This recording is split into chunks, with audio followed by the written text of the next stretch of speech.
Isn't this the first floor? No?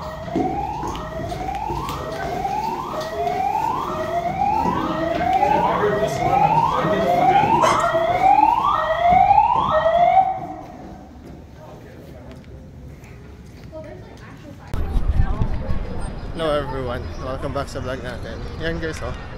Tingnan yung building namin evacuate. May yung fire alarm. Nag-on yung fire alarm. So, anong oras na ba? Yeah. So it's just 4 PM, no? Supposed to be 5 PM pa ako mag-out. Pero dahil nag-alarm, uwi na tayo. Ayan. May master point namin dito. Tapos meron ding bumbero doon sa dulo. Hindi namin sure kung ano yung cause, kung drill lang or something. Pero yun, don't wanna take the risk. Uwi na ako. Hindi naman uwi, pero alis na ako ng building. Out na tayo. Kasi sabi ng alarm kanina, there's a fire situation in the building. Please do not evacuate your floor at the moment, sabi. Alas 4 na rin naman. So might as well umuwi na lang. At least hindi tayo nag-evacuate, na umuwi na lang tayo. Mahirap na, di ba? Mamaya pag biglang sinabing evacuate, medyo malala na di. Ayun, sisi tayo sa uli. Nasa ano pa man din tayo, 17th floor. Hindi umuubra yung elevator. So kami kanina, nag-stairs kami ng mga kasama ko. So yan guys, ngayong araw pupunta ako ng ULEZ, no? Sunduin ko nga si Dayan, hatid ko siya sa train. Tapos uwi siya gamit ang train. Tapos ako pupunta akong ULEZ. Magsasub tayo ngayon as proctor. So magdi-discuss tayo. Internal controls yung pag-uusapan natin. Hindi ako makapag-video tayo doon kasi may mga students ako doon actually sa ULEZ. Mga na-recruit ko sa international students, mga pag-graduate na sila ngayong taon. Then sakto, tinitake nila yung audit class kung saan nagtuturo yung partner na kasama ko dito sa MNP. Tapos yun, sinabihan niya ako na ako muna mag-take over ng class for 2 weeks. So yun yung gagawin natin ngayon. This is actually my second week na to do the class. So we'll see how it goes. Kasi magagaling yung klase ko eh. Very active sila. And alam nila yung sinasabi nila. Yeah, that's very important. So yan, punta lang tayo ng parking. 4 o'clock guys. Maganda pa yung araw. Mataas pa. Sama na natin si Madam. Ay. Hi. Tagal mo na wala sa vlog mo. Kaya Natin pala. So yan, dito na kami sa baba ng Bow Valley. Tid ko lang si Dayan sa train. Then punta na ako dun sa classroom. Kasi tayo magtuturo. Right? Right?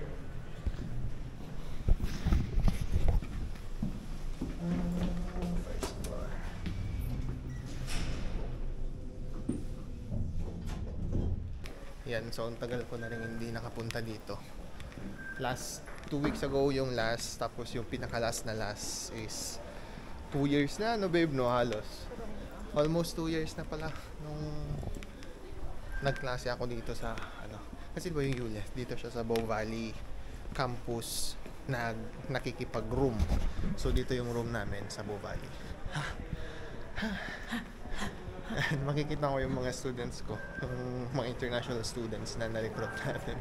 Last time nakita ko na sila, makikita ko ulit sila ngayon. Diba? Yun yun naman ang panahon, diba?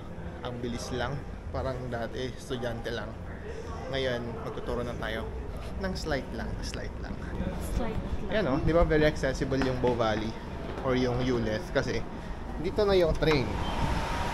Pagbaba mo, train na. Yeah! Okay na, Beb? So dyan lang, bili lang tayo ng ticket. Kasi walang ticket si Dayan. Bili ang ticket.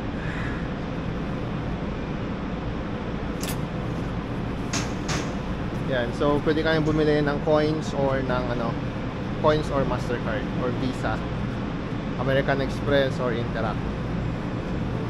Yan. Tapos doon siya sasakay sa kabila. Kasi yon papunta ng Northeast. Ito papunta ng Northwest. Alam mo na sasakyan mo, Beb?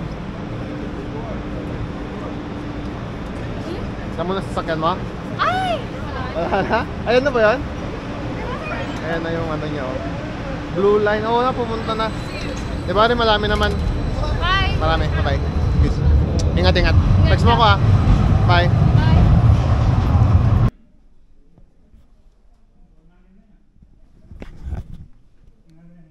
Okay, so we already have the customer setup and write-off approval. The discounts. Exactly. So, what about the discounts? Let's see.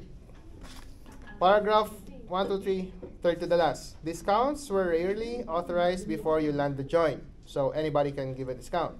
But you understand how important it is to give the sales rep flexibility. Since you land the joint, sales representative have therefore been authorized to offer 10% volume discount to customers of the children's book division if they believe the customer are purchasing more than usual. So what's the main problem in this process?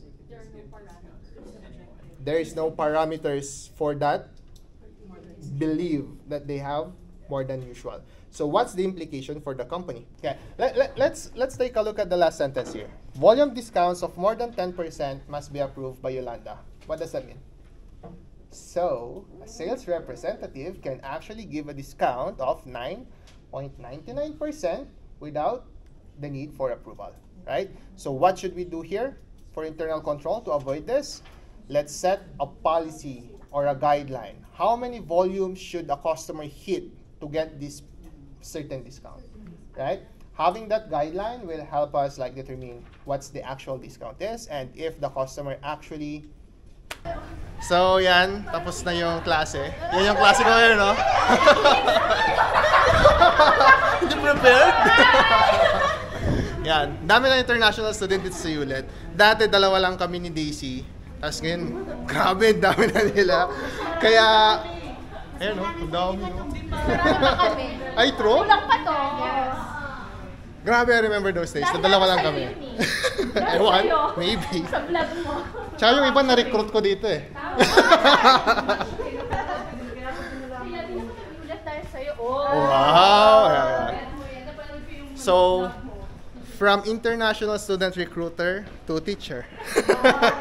Real quick, right? So yan. Galing mo. Wow! Para sa vlog daw. Dami kaming natututunan, in fairness. So yan, tapos na yung araw natin. Dito tayo sa Bow Valley. Kung sa mga nagbabalak pumunta ng Bow Valley, ito yon. Dito rin kasi yung campus nga ng ULED, right? Yeah. So uwi na tayo. Tapos na naman ang isang araw. So yan guys, thank you so much for watching. Again, this is Edwin from Dre's Canada Vlog. And yan yung mga kasama ko. Bye!